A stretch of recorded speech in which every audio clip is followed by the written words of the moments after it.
and my fellow Americans. La Repubblica Americana is on air from Philadelphia, broadcasting worldwide from the cradle of American democracy. Here's Robert Petrone and Michael DePilla. Salve, I'm Rob Petrone. Good morning, and I'm Mike DePilla. And this is La Repubblica Americana, where we explore how the Western world modeled the Roman Republic and how Italian culture influenced our Western heritage. Today on La Repubblica Americana, we're going to talk about a few things that we've discussed in previous episodes in a little bit more detail.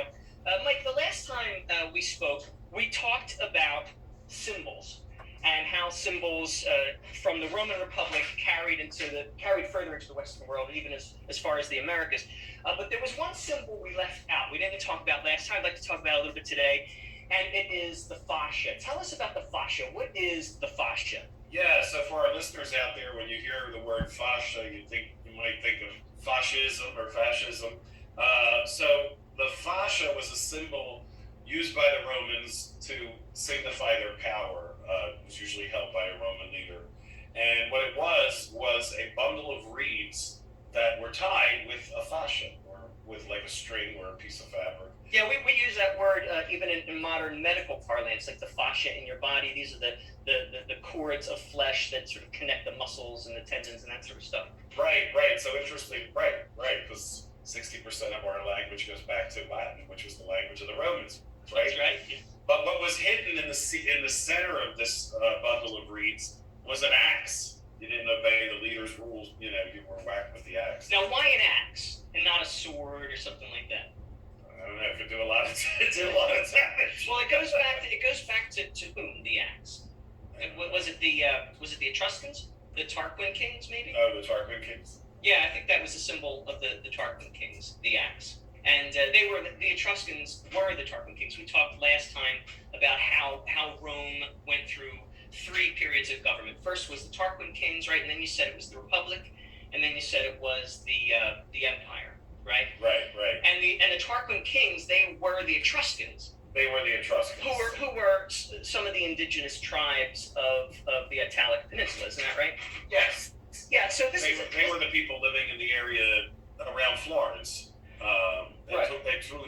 Yeah. Okay. Yeah, so this goes back to something I used to say a lot in Christopher Columbus University. I used to say that Italians aren't white, that we're among the first mixed races of the world, because through the veins of the Italians runs the blood of North Africans, Middle Easterners, Lombards, the Gauls, the people of Central Europe, all of the indigenous tribes of the Italic Peninsula and its islands, including the Etruscans, and all of the foreign marauders that invaded them. So, there you go. Next time somebody talks about white supremacy, you could say, yeah, I'm Italian. That has nothing to do with me. Yes. But anyway, there's actually a book that one Italian author wrote.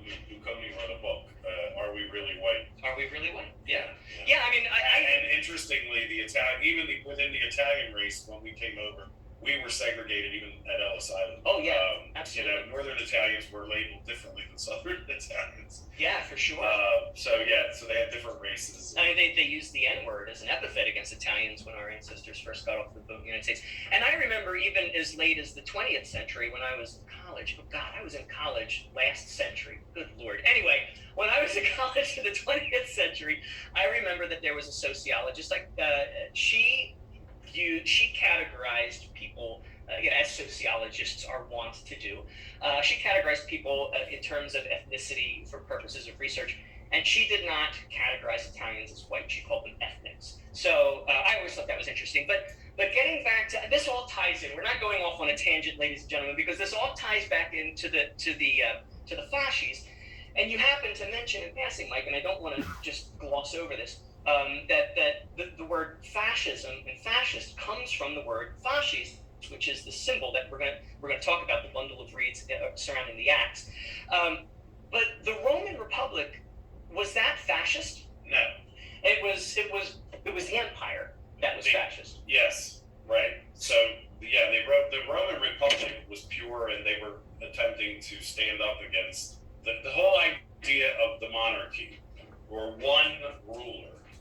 Is what the Romans tried to fight against. That because they felt one person, as we're seeing even in Russia today, too much power in the hands of one person creates a tyrannical leader. Yeah, I don't think we need to go as far as Russia to see that in America today. Yeah.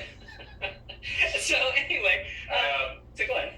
Yeah, so basically, when the Romans established their government, their executive branch of government, they believed that we should have not one person in the executive branch like we currently have in the United States, but they had two consuls, and the consul is comparable to the president in the United States. But interestingly, they believed that a person, two things. One, if you were elected to be the consul, you should only be consul for 1 year. And of course, the mistake that happens at the end of the Republic is that Caesar, they're trying to make Caesar consul for life, which is, of course, the danger that we got into. And the early colonists knew this as they were forming the Constitution. They knew that there was a problem having one leader in the executive branch. And in fact, some people believe that we should have more than one person in the executive branch of government. And this was a point of debate during the Constitutional Convention. And one representative believed that we should have three people. Three presidents, like co-presidents. Right. Interesting. Right. So now this is interesting, this talk of consuls, because there was a minimum age to be a consul in the Roman Republic, right? Yeah. So this is very interesting because the Romans felt that one had to be 42 years of age. This was this age that they came up with. Now that number, it rings a bell to me, 42, when it comes to American presidents. Well, is that the minimum age to be a president in the United States? It's not, but it is the minimum age of the youngest person that did become president. Theodore Roosevelt. He was 42. He was 42. A lot of people think that John F. Kennedy was the youngest president. Right. So Roosevelt became president at 42 because he assumed the power upon the assassination of William McKinley. And he only had to be 35 to be president in the United States. But he was the youngest person to become president. John Kennedy was the first person, the youngest elected. There you go. And he was elected at 43. And he was elected at 43. So those Romans, they knew something. They knew something about when your brain sort of kicked in. Yeah, well, it's funny because now, modern science says that the brain doesn't stop developing until you're 25, which is one of these huge arguments that you hear against the death penalty for people under 25. But then my argument is, yeah, but after 25, then your brain starts to degrade. So you're either developing or you're degrading. I mean, what the heck?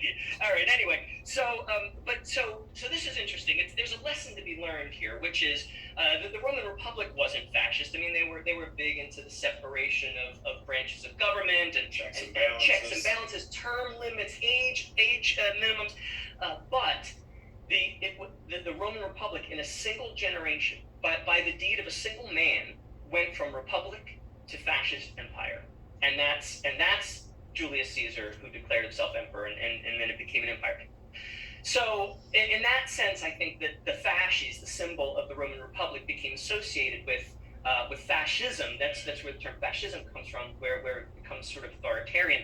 But let's focus on the fasces before it had that pejorative association. So the original fasci that we were talking about that the Romans used was this bundle of reeds, but in the center of it was an axe. So interestingly, the first public building in the United States that's still there that used the American eagle at the top of the pediment was the first bank of the United States in Philadelphia. But they also went on to use the fascist symbol, or the fasci, at the top of the windows, at the header of the windows. But interestingly, they removed the axe. So we're a kindler, gentler fascist. Yeah.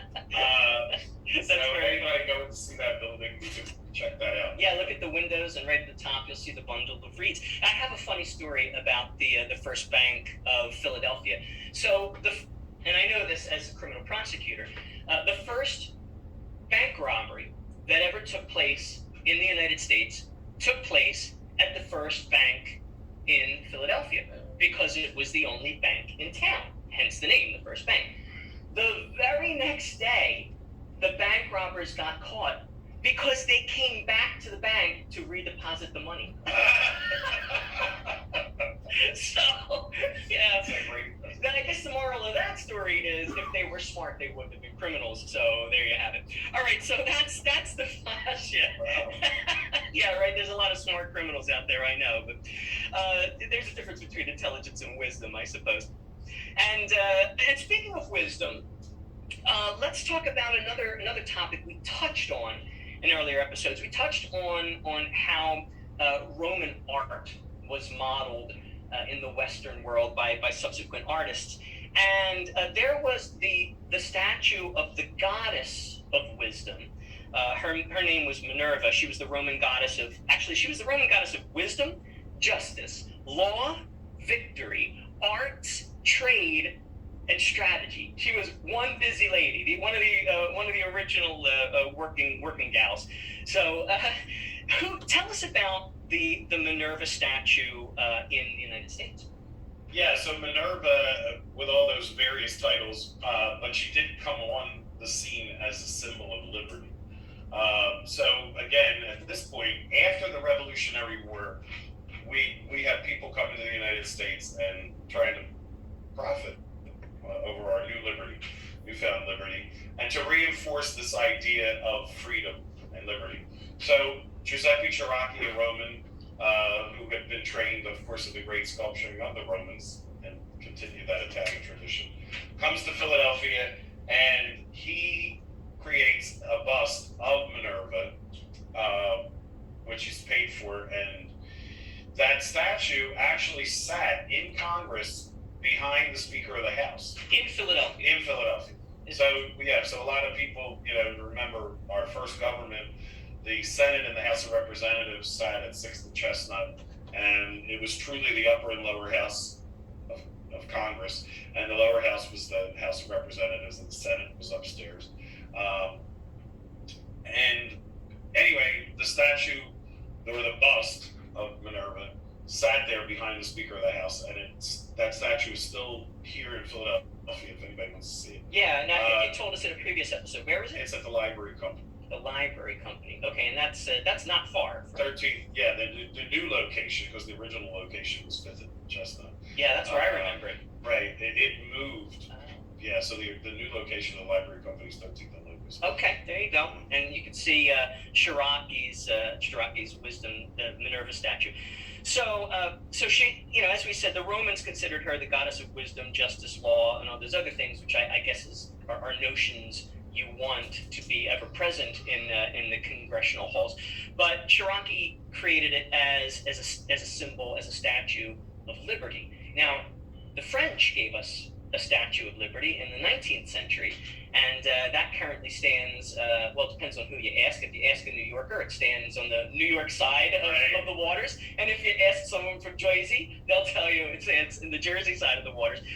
But is there any connection between Minerva's statue and the statue of Libertas, which is actually who, my understanding is, that's actually who the Statue of Liberty is, the Roman goddess Libertas, who is the actual goddess of liberty.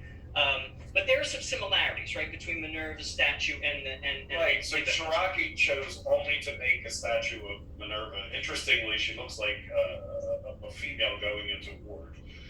So she was giving courage to the soldiers. But she also has a helmet on her head, this Minerva.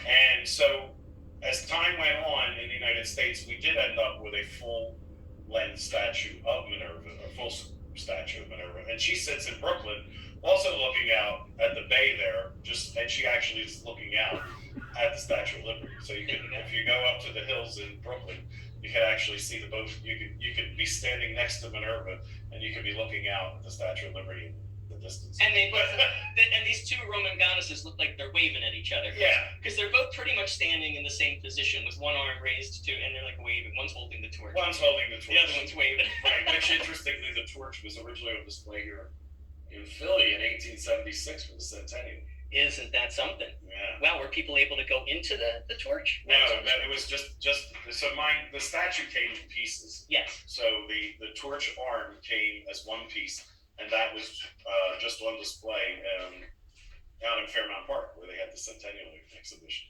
About that. That's great. All right, so now let's continue this discussion about Cherokee. So in addition to sculpting that Minerva statue, Cherokee also sculpted almost sculpted a very famous equestrian statue. Let's talk about the first equestrian statue in New York City, the equestrian statue of King George III. Tell us a little bit about that. Yeah, so but let's talk about equestrian statues in general. All right, even better. It goes back to the Romans, and what is the importance of equestrian or being on a horse? And I don't think people realize when we talk about the infantry or an army, what an effort it was for soldiers to march. And when they marched, they went hundreds and thousands of miles. They went thousands of miles on foot. But if you became the leader, you were elevated to the position of the cavallo or the cavalier. And interestingly, today we still have a society in Italy, the cavalieri, that honors famous individuals. So when you depicted an important general, you would generally depict them on horseback. So the Romans, the most famous was the Roman general Marcus Aurelius, who was sculpted in Italy or in Rome. And that tradition continues all the way into the United States. And when they wanted to honor King George III, so they had created an equestrian statue of King George III, and that stood in the Bowling Green in the middle of the square there in New York City. And now we signed the Declaration of Independence. And if anybody knows what happens, after the Declaration was read, it was read first publicly in Philadelphia, right in the square there behind Independence. They tore down every symbol that they could get their hands on, and the first, of course, was the coat of arms of the British government that was sitting behind in the courthouse there in Independence Hall, because the courthouse was originally the court of Britain. They also, when they go to read this publicly in New York City, they go down and they destroy the statue of King George III sitting on top of a horseback. And if anybody gets to go to the Museum of the American Revolution today, you can get to see an early colonist standing there with a rope tugging on the statue of George III. And it's King George III, of course, with his famous laurel, because he had to look like a Roman. So not only was he on horseback, he had the laurel on his head. So all this symbolism disappears throughout America, except for one location which the colonists couldn't get to. And that sits atop the Palladium window at Christ Church on 2nd Street in Philadelphia. There's a symbol of King George II as a Roman, with the laurel wreath on his head as a bas-relief, and that is still sitting there if someone looks up, and they couldn't get to it because it's about 4 stories high. Because Christ Church, interestingly, was the tallest building in the United States until the mid-1800s. Wow. Yeah, so it's an interesting little phenomenon. That is interesting. But going back, go. Yeah, so King George II's Romanesque image is still there. But King George III's statue gets torn down. So then what happens? So then what happens is now, of course, we go through all the years of the revolution from 1776 to 1783. And now we have a new leader who has taken us through the Revolutionary War, who the Americans want to immortalize, and of course that's George Washington. So Congress decided to commission a statue of George Washington, and not just a statue of George Washington standing there as a typical 1700s colonist, but he as an equestrian. So they commissioned that they were going to pay $6,000 for this equestrian statue. Now, $6,000 back in 1780 something. That's like $250,000 today, or perhaps with Biden inflation, maybe that's like a full $1 million today. Yeah. But that was a lot of money either way, right? Right, but it wasn't enough for our sculptor Giuseppe Cherokee. He gives a proposal to them to do the statue, and of course his price was much higher, and the statue doesn't get built until many years later. And So Congress wouldn't pay the $6,000. Right. Is that because of maybe the debt that we were in from the American Revolution? Yeah, so we, as a result of the revolution, we were in debt of $42 million for the Revolutionary War. And that's a lot. That's a lot of clams in today's terms. But the First National Bank paid that off eventually, didn't they? Yes. So Alexander Hamilton, who we honor on the $10 bill, he was the founder. He was the man who proposed the bank, and he had a formula. It was pretty easy. We had $42 million, and we could pay it off in a 20-year period. They had a full formula figured out, and if we lend and borrowed money, we'd be able to pay off this debt. And sure enough, lo and behold, by 1811, the debt was paid off. And then came the War of 1812. They closed the first bank. They closed it. They closed the first bank, which is interesting because we have, as many people know, the first bank looked like a Roman temple, and then we go on, and it's still there. on Third and Chestnut. Yes. Yeah. But then we built a second building called the Second Bank. Well, why in the world? Whatever happened to the first bank? Well, a great investor who many people in Philadelphia know was Stephen Girard. He was the wealthiest man in the United States. He buys the bank in 1811, and he opens up Girard Bank, which many people remember. I remember Girard It was Bank. on 70th Street, right? Yeah. As one location. There were many locations throughout Philadelphia. I remember my grandmother had a Girard Bank checkbook. Right, there you go.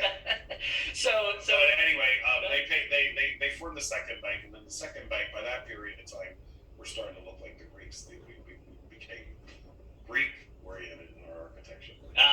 Well, that reminds me. That's another story. That does remind me. So that was 1811, and then the War of 1812 came, and then that created a whole other debt, and we've been deficit spending ever since. But speaking of going from Roman to Greek, that sort of thing, that reminds me very much of Cato the Major, who we talked about in one of our earlier episodes. Now, this is his full name was Marcus Porcius Cato the Elder. Sometimes he's called the Wise. Sometimes he's called the Censor, because he was a magistrate who held censuses in Rome, and he supervised public morals, which is where we get the term censor today, like the censors of Hollywood of yore.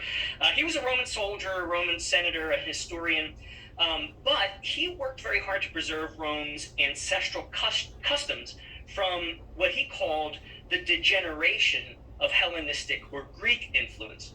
And his great-grandson, Cato the Younger, he was famous because he was one of the senators that opposed Julius Caesar. But Cato the Major, he wrote,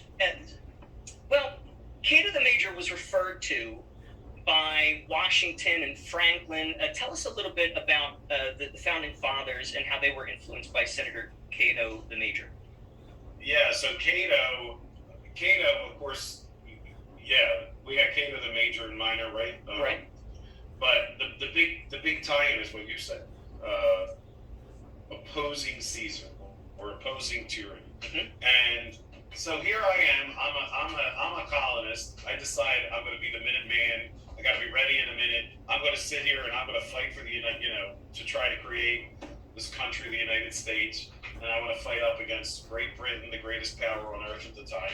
And here we go, and we march off. Philadelphia gets captured by the British, and everybody has to evacuate the city. And these poor soldiers had to go up to Valley Forge. Imagine the scene. And of course, it's one of those horrible winters where it was snowy and it was cold, and these poor guys don't even have shoes, and they're sleeping in log cabins up it.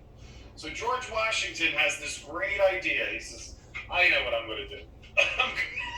I'm going to try to inspire the troops. And what better to inspire them than Cato, the story of Cato. Well, interestingly, the story of Cato had been immortalized by Joseph Addison in a play. So up in Valley Forge, they reenact this play of Cato for the soldiers, and it was George Washington's attempt to inspire, That's pretty. I mean, it was no Bob Hope or Marilyn Monroe, but it was something. Right. Yeah. And Benjamin Franklin, he also he wrote a book on old age, didn't he, Benjamin Franklin? Yes, Franklin wrote a book on old age that was based on Cato. how about Pliny the Younger? So we're talking about Cato the Major. Pliny the Younger, he's another one whose writings were referred back to by our founding fathers. What did Pliny write about that was referred back to by our founding fathers?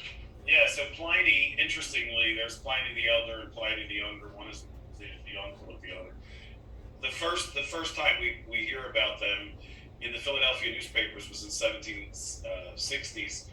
Mount Vesuvius erupts, and interestingly, the Philadelphia paper documents the story of the eruption, and they talk about everything that's happening with the eruption of the volcano.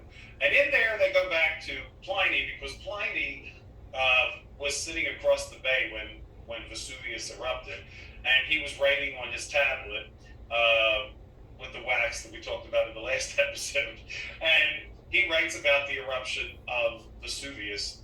And they paralleled the two stories, that they were very similar. Unfortunately, his uncle was in Pompeii. He was destroyed by the volcano. Oh no! Was that Pliny the Elder? Yeah.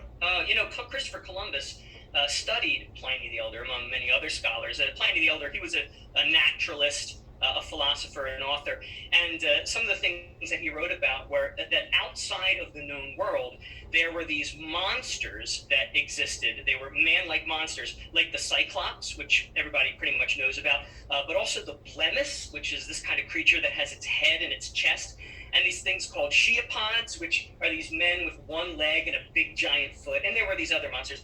And so most of the Western world believed that these things existed. And when Columbus got to the New World, he specifically wrote back, I have not found any of these monsters, but rather I have found these beautiful people, and he was referring to the Taínos. So he wrote about, so Pliny the Younger, the great nephew of the Elder, he wrote about Vesuvius in 79. Vesuvius erupts since the ancient world like over 50 times. And several of those times were in the 1700s, and I'm thinking specifically of 1767. Now, what happens in Philadelphia in 1767 when Vesuvius erupts across the Atlantic? Well, what's happening is that Philadelphians who had money, they would go on what they called the Grand Tour, and as part of their training, they would go to Italy. It was we're going to go get to see firsthand what Italy looks like. And of course, when they see Italy, now at this point in the mid 1700s, this is also prior to the eruption of 1767, was also the time that the woman found the original remnants of the Romans at Pompeii, and they had uncovered Pompeii. So they get to see firsthand Roman temples, they get to see Roman ruins, they get to see Roman frescoes, sculptures, and other things. And the first boat that leaves the United States was in 1760 with Benjamin West. And of course, Benjamin West is the famous painter who goes on to paint the image of William Penn with the Indians, the peace treaty at Penn Treaty Park. So Ben Franklin gets to read about Pliny through the writings of the Roman Plutarch. So he was a Roman writer who wrote the lives of famous Romans, and one of them is Pliny. And one of the experiments that Pliny did was this oil. And Ben Franklin, of course, gets to go across the Atlantic several times. The first time was right before the Revolutionary War. And he decides he's going to try this experiment out while he's out at sea. And he's talking to the captain. And the captain has all this oil because they had been frying fish and whatnot in the kitchen. So Franklin decides to go get, all this used oil, and he throws it out onto the waves to see if it's true. And sure enough, it does calm the waves. And interestingly, this tradition of using the oil goes all the way back to the Romans, and it was used by fishermen of oysters and different things. They would put the oil in their mouths and disperse the oil to calm the waves. And what it would do, it would create a film to allow light to penetrate down below the surface of the waves, because that level of water was calmed, and then they would be better able to see the fish. So you're telling me that Benjamin Franklin is on the bow of this ship, which is being tossed by waves in the middle of the ocean. He goes into the kitchen of the ship. Yep. He gets a pan full of oil from breakfast. He throws it overboard, and it calms the waves. Yeah.